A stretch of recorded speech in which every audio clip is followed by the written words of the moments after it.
Voilà quelques jours maintenant que la douceur s'est installée en Île-de-France.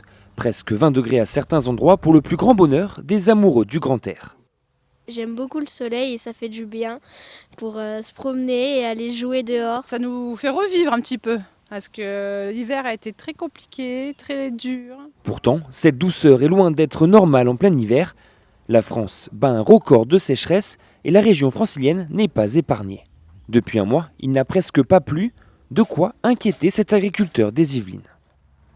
Le fond est sec, quoi. Et donc c'est ça qui nous inquiète, c'est que on est en train, la chaleur est en train d'assécher gentiment la surface du sol.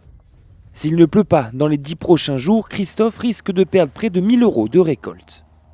On est habitué à avoir des hivers assez humides, où les nappes se rechargent et où les plantes emmagasinent un petit peu d'eau pour pouvoir redémarrer à cette période de l'année. Et si elle n'a pas cette eau, l'eau elle est censée apporter tous les nutriments à la plante pour se développer.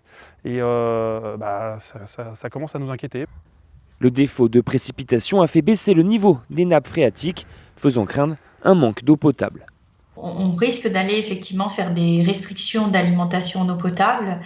S'il y en avait, en tous les cas, l'Île-de-France serait sans doute une des dernières à être concernée, et notamment la ville de Paris, qui est quand même assez protégée d'un risque de sécheresse, même si on vivait ça encore pendant plusieurs années. De la pluie est attendue dès demain sur Paris, mais pas certain qu'elle soit suffisante pour remplir les nappes.